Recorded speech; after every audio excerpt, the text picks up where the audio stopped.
Are you someone that wants to put some order on your production? Are you someone that wants to reduce the scraps? Are you someone that wants to save from the defects? Then probably this live is for you, because in this live, I'm going to show you exactly how data can help you save from your defects, how data can help you put some order in your production, how data can help you when there is a problem in the production to get notified and prevent from scrapping the whole production and scrap only little parts so that you can save a lot from the final product. So let's go to my presentation.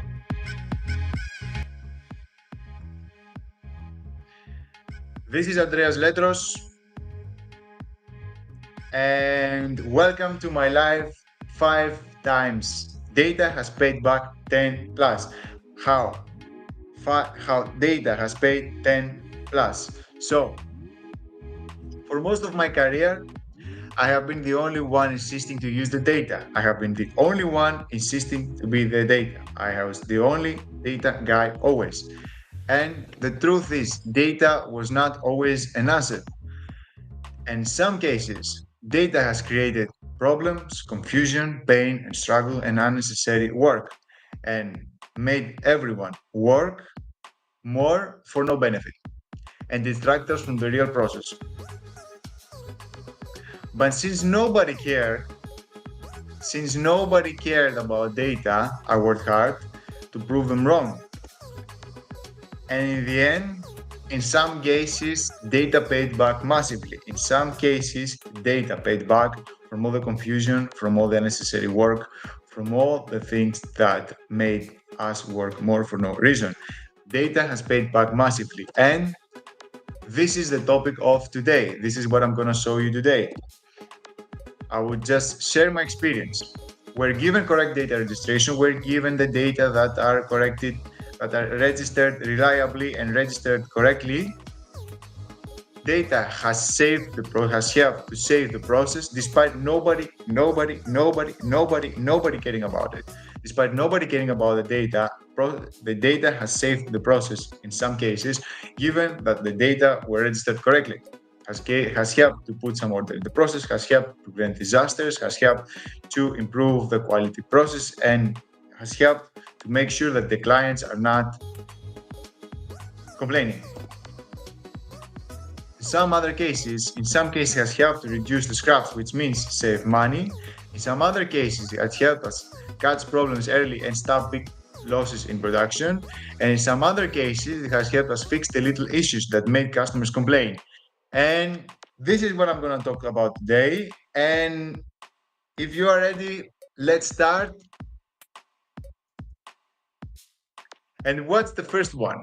The first one, find discrepancies in recipes between shifts and or models. What do I mean by that? This is by far my favorite example, because this is the first time I actually used the data to do something for the production. And this is what you can see in my screen. Let me make it bigger. So what you can see here is that there is a difference between shift 1 and shift 2. And what happened? Shift 1 had different settings than shift 2. Therefore, shift 2 made more scraps than shift 1. Let me repeat.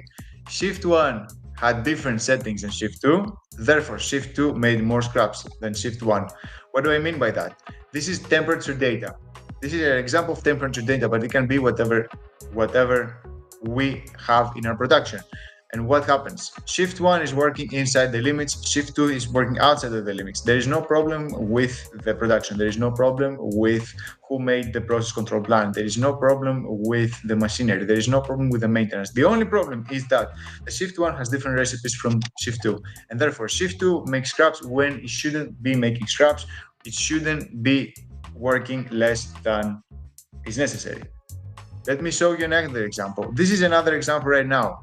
We saw the same thing with the shifts. We see the same thing with product models. What do I see here? These are dimension measures. Okay, there is model A, works perfectly inside the tolerances, centered. Model C works perfectly inside the tolerances. Model B has a problem.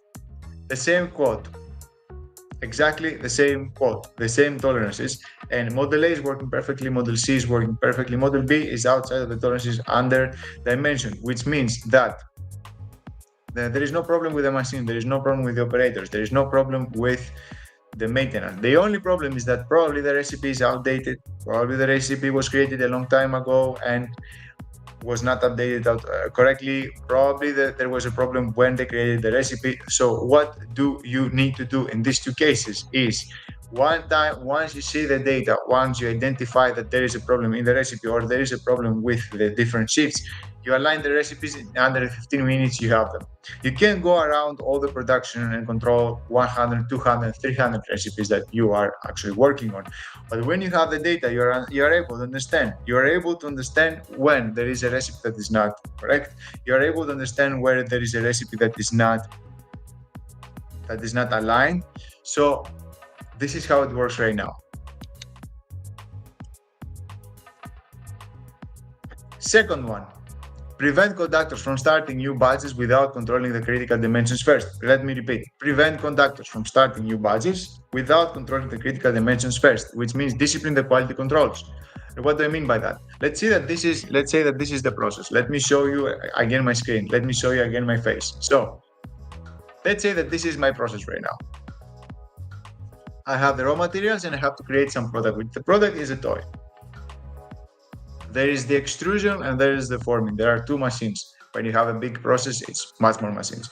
In the extrusion, the critical parameters is the weight and the color. In the forming, the critical parameters is the width and the length.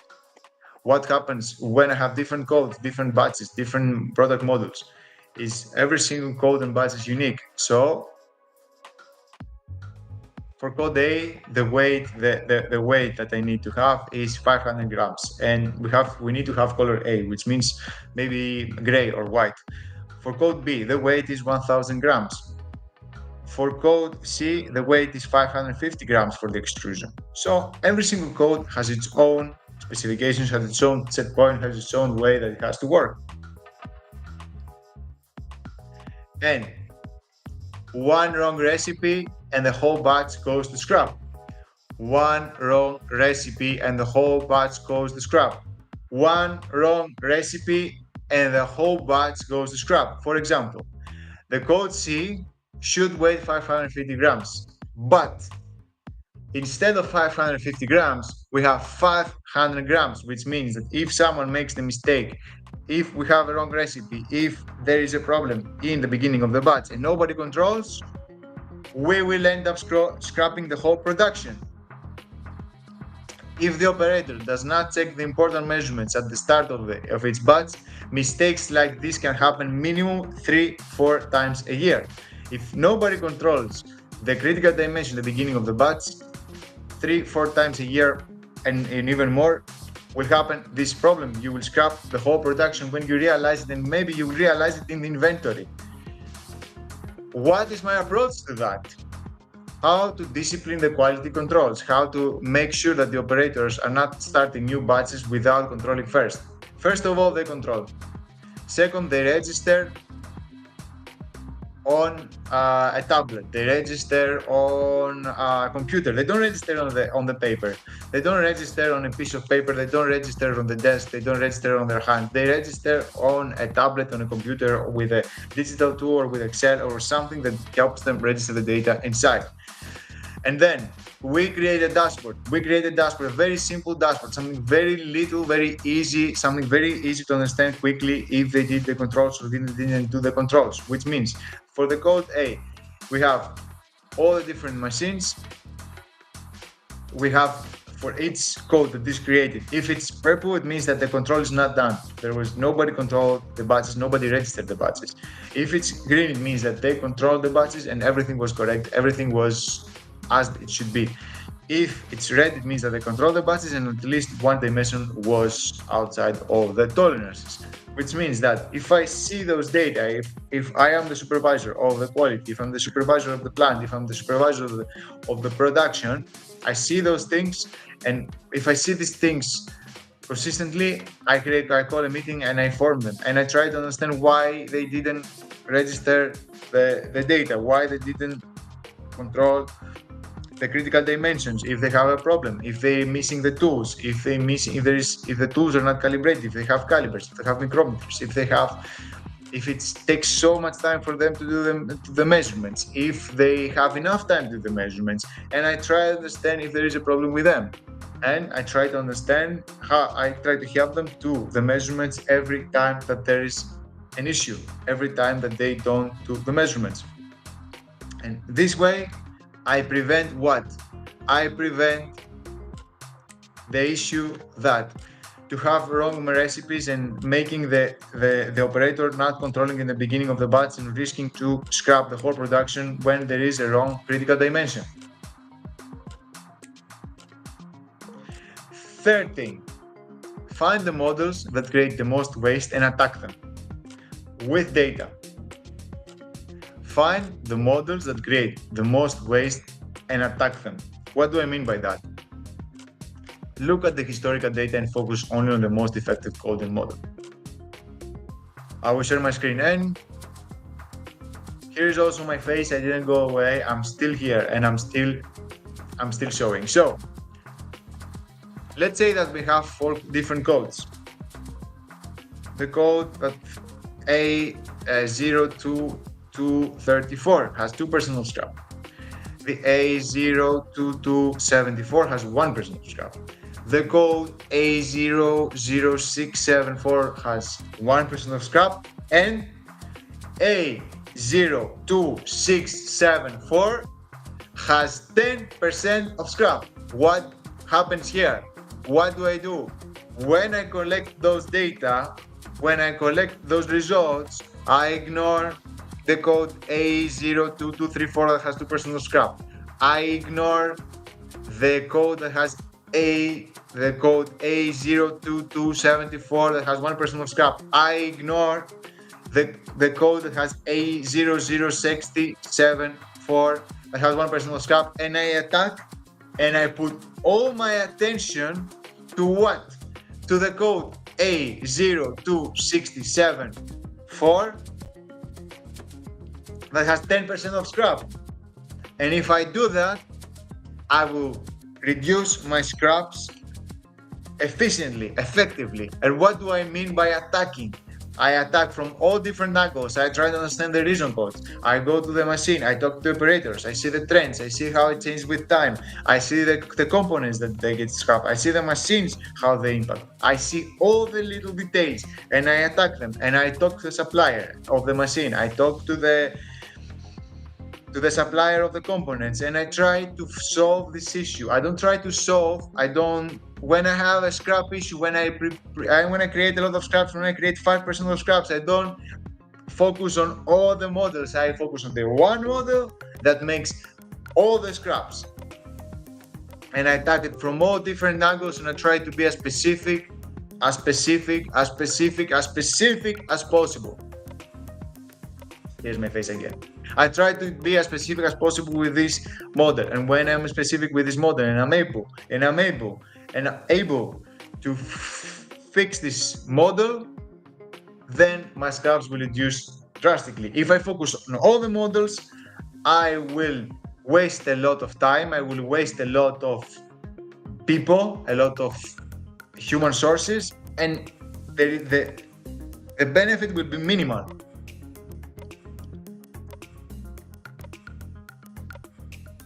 Number 4, find issues quickly and minimize their effect.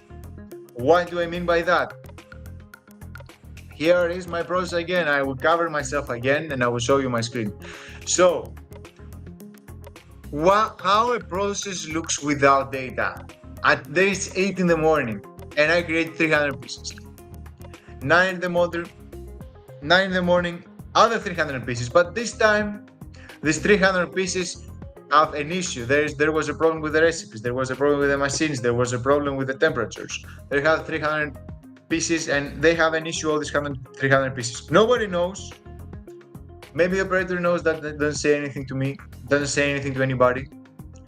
At 10 in the morning, I create 300 more pieces. At 11 in the morning, I create other 300 pieces. All these pieces have an issue, have the same issue. At 12, I create out 300 pieces because the machine has a problem. There is a problem with the recipes. There is a problem with the settings. There is a problem with the maintenance. There is a problem with the temperature. There is a problem with something, and I don't know it, and the machine keeps going on and on, creating defective products. And at one, all of these products are in the inventory. And what do I end up with? I end up with 300 good pieces and 1,200 pieces that are defective. And in this case, I have to scrap them all, or I have to do the repair. This is gonna waste a lot of time. This is gonna waste a lot of material. How you do not get notified when issues happen. You do not get notified at 9 or at 10 in the morning that the issue is happening. And you only find out when the product is in the inventory. You only find out when the product is in the inventory. Let's see how it looks like when we have data. When we have data, at 8 in the morning, I create 300 pieces. They are correct. At 9 in the morning, I create 300 more pieces. But there is an issue with them. There is a scrap. There is something that doesn't go well with the pieces. And since I monitor my critical dimensions, I receive a notification. I receive a notification from email, I see notification on my phone, I see notification from SMS, I see a notification, someone calls me, the system calls me and tells me that there is an issue. I receive a notification because I check the dashboard every 1 hour and I see that there is a problem. I receive a notification, get notified that there is a problem. And what do that? I don't let the process keep on creating scraps and keep on creating products that they need repair. I stop, I call the maintenance, they fix it in 1 hour. And when they fix it, because I saw the problem and I'm able to stop the production, fix the problem and go again, which means that at 11 I start again and I create 300 more pieces, and at 12 I stop again and create 300 pieces. What happens? I end up in the inventory with 900 correct pieces and 300 pieces that have an issue and need repair. All this happened because I had the data, and instead of letting the production go on and on and on, I was able to identify it quickly and interfere. And so that's why we really need to have the data in a way that is easy to understand and easy, without doing filters, without taking Excel files, 6 million Excel files. We need to have the data in a way that allows us to take decisions quickly. In case of an issue, you get a notification so you can stop and interfere and then restart. And this is what happens when you have the data. And I will tell you now, here I am again. I will tell you now the number five, which is a very simple one, is centralize the critical quotes. And this can be also with dimensions. This can be with temperatures, this can be with pressures, this can be with chemicals, this can be with everything. Because what is the benefit of centralizing critical quotes? When I have a production, and this is my graph that I see. Let's say that I'm working and I create some panels and then they need to be assembled. When I am outside of the tolerances of the process, when I'm outside of how the process should be, probably I create 30% of scraps. I have the possibility of creating a scrap is 30%. When I'm working close to the tolerances, even if I'm inside the tolerances, but I'm very close to the tolerances, I'm very in the limits, probably I have a 5% of possibility to do scraps. And when I'm centered, when I'm in the middle between the lower tolerance and the higher tolerances, the lower tolerance and the higher tolerance, then the possibility to have scraps is 0% because it's centered and there is no ambiguity there. And that's what I mean. It doesn't matter if you're inside the tolerance. Sometimes the best practice is to have the data centralized, the quote centralized, the temperature centralized, the dimension centralized, the length, the width, the profile measurements centralized. And this is the example right now. What does it mean not centralized? Let's say that you have the first example and you create 3% of scraps. you are closer to the higher limits. You are over dimensioning your product, which means that you have 3% of scrap because you're closer to the upper limits. On the next example, you create 2.5% of scraps, which means that because you are under dimension, you are closer to your lower limits. And when you create 0.01% of scraps, it's because we are centralized. Your data centralized between the higher and the lower limits. And this way you have the lowest possibility to have scraps. You cannot fix this issue. You cannot fix that without having data. If you just see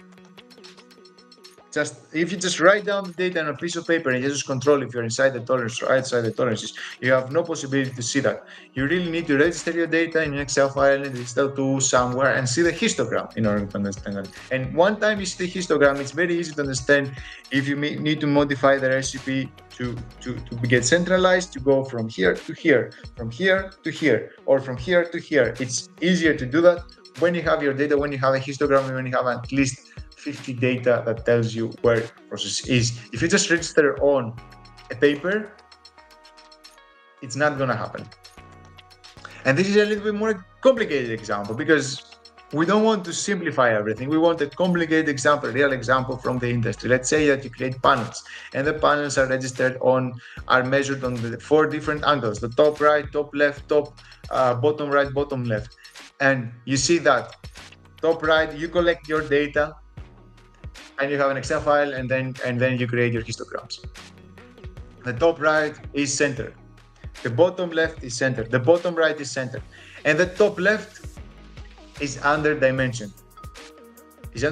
One part of the panel is under dimension. When you see that, if you are able to see that, it's very easy to say, okay, we know that only one angle is under dimension. So we just modify and we strive to have all the angles inside the dimensions. We modify the recipe so that all the angles are inside the dimension, and this can go on and on and on and on and on. And thanks for watching, everybody. These were the 5 ways where data paid off 10 times. In general, data, if we have to say the truth, data sometimes are complicated. It's complicated to register data. It's complicated to control the data. Sometimes it makes us work more than necessary. Sometimes it makes us work more for no reason. But the one time that we will need the data, the one time that is necessary to see the data, the one time that we have a problem in the production, the data is gonna pay 10 times. 10 times for what we work, because it helps us prevent disasters, it helps us improve our processes, and it helps us to put an order in our production.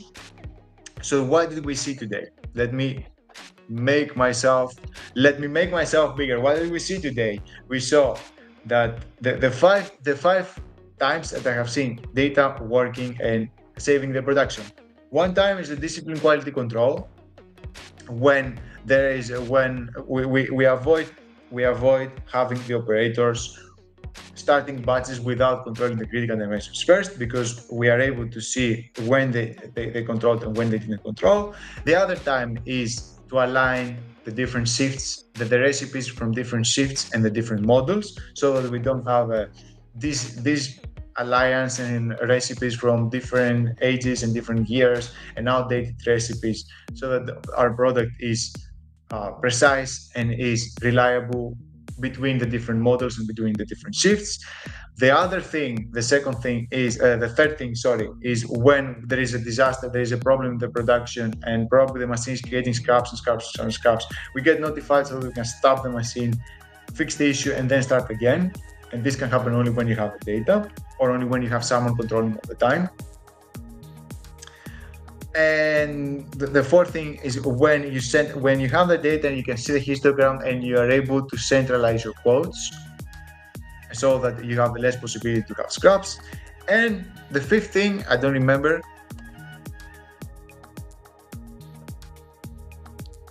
The fifth thing is